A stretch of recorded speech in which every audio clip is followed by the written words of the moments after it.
I'm just gonna say this now, this video definitely contains some major spoilers, so if you haven't completed the series and still have intentions of doing so, you should probably click away.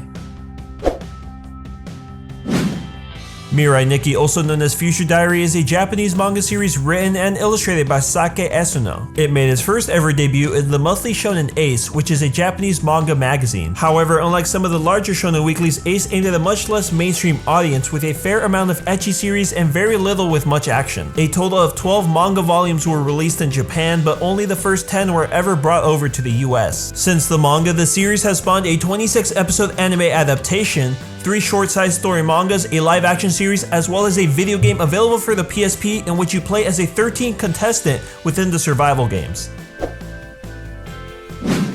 All original 13 players are actually based off different Roman and Greek gods. If you're curious as to exactly which gods those may be, you should probably take another listen to the anime's first opening theme song.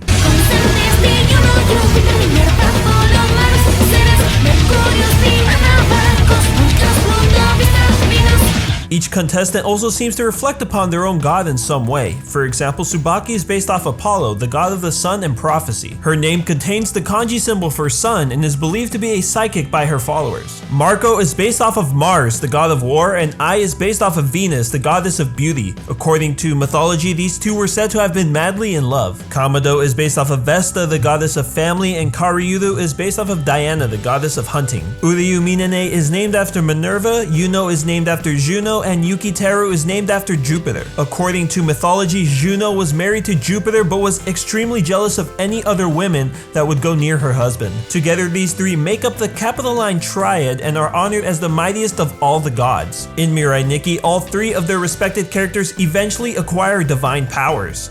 There is also something interesting about the character Aru Akase. You see, in Japanese, his first name can be interpreted as to be or to exist, which was most likely a hint to his true origins. In one way or another, Yuno and Yuki are responsible for all but only one player death that occurred while taking part in the survival game. The only player they didn't manage to kill was Karyudu, who was instead taken out by Kurosu. The character design of Uryu Minane is actually based off that of Revi from Black Lagoon, another violent and dark series. The two share similar appearances, personalities, and both have tragic backstories. I find this one quite funny though, because as I was watching Mirai Nikki, I always had a feeling in the back of my head that she reminded me of someone, but I just couldn't really put my finger on it. The face that Yuno gives to Yuki at the end of episode 1 of Mirai Nikki is arguably one, if not the most iconic and recognizable moments of the series. It has become so well known that it is actually a pretty popular internet meme, with hundreds, even thousands of people turning their favorite anime characters into a yandere. Many of them straight up creepy looking, I should add. So far I've only looked up a few of my favorite anime characters, and based on the results, it seems that nobody is safe from this meme. If you're a fan of watching gaming videos here on YouTube, it's likely you've heard of the game Yandere Simulator. It is a pretty popular game that has been featured on a number of larger channels, and it has even spawned a bit of controversy, having been banned on many different streaming platforms. The wiki describes it as a stealth game about stalking a boy and secretly eliminating any girl who seems interested in him, all while maintaining the image of an innocent schoolgirl. Seeing as how they both have similar, should I say, overall objectives, it's a common theory that Ayano's character was directly influenced by Yuno. However, the game's developer has stated over Twitter that this is actually not the case and that the two characters are simply two types of the same crazy. Although he has since added Yuno's hairstyle into the game, allowing fans the option to make the player look like her.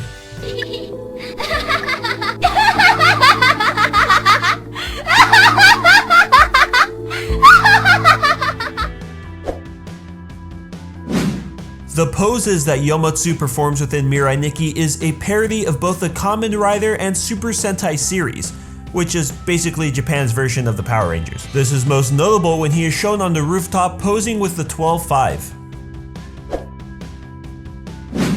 I'm sure we can all agree that nobody was expecting Yuno to have traveled from an alternate dimension only to kill herself and then take the place in the second world in order to get close to Yuki. I mean, how could you, right? There was nothing up until its reveal that would make you think anything of it. Well, believe it or not, there actually was, and you just never noticed. In fact, her death has been foreshadowed in every single episode, hidden within both anime openings. Wow, Grouch, you really didn't catch that? Whether are you a noob or something? Dislike and unsub, idiot. Here's an idiot. How about you go drink some bleach before I decide to come over and break in your No, but seriously, that was pretty fucking clever. During episode 22 of the anime, there is a hidden message that is shown during the scene in which Aru confronts both Yuno and Yuki. When Aru pulls up his phone, some of the text in the translation box is blurred out. However, if you examine it more closely, you'll find that it reads this. Seeing as how I can't read Japanese, nor do I own any of the official Mirai Nikki DVDs, I can't officially confirm if this is legit or perhaps maybe just a joke added by some fan somewhere. While the message can be found on most anime websites online, I have found a select few that don't have it. I don't know, maybe one of you guys can let me know in the comment. In the final episode of the anime, Yuno decides to commit suicide, which concludes the survival game and awards Yuki the title of God. While the second world is pretty much left in ruins, we get a glimpse of what life is like in the new world where the survival games never took place. Everyone who had participated or were somehow involved are now living pretty normal lives. The final scene that we do get to see is Yuki sulking alone in a giant void before cutting off and going to the ending credits. For many, this was the end of Mirai Nikki. However, if you stuck around till the end of the credits, there was a short scene in which Yuki's diary can be seen rewriting itself, followed by another scene in which Yuno and Yuki are shown to be reunited before the anime officially ends. If you were anything like me at this point, I'm sure you said something along the lines of, okay, what the actual fuck? Believe it or not, there is actually an explanation as to why this occurred, although this is only ever told in the manga. It wasn't until the release of the side story titled Mirai Nikki Redialed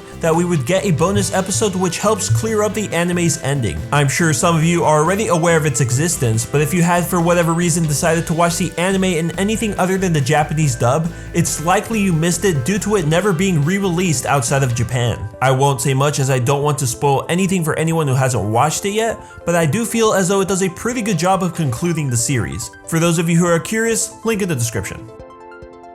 That's it for this top 10. Thank you guys who suggested it. I was actually meaning to watch Mirai Nikki for a long time, but I just kept pushing it aside. And I gotta say, I really enjoyed it. Lately, I've been watching more and more different animes, and a lot of them are actually the ones that you guys recommend me, so keep them coming. If you guys made it to the end of this video, go ahead and comment the word "Yuno" down below to let me know. And as always, if you enjoyed this video, I'd appreciate it if you could tap that like button if you enjoyed, and subscribe for future videos. If you have an idea for a top 10, leave a comment down below. I make top 10s of just about anything. And with that being said, I'll thank you for watching. I'll see you next time.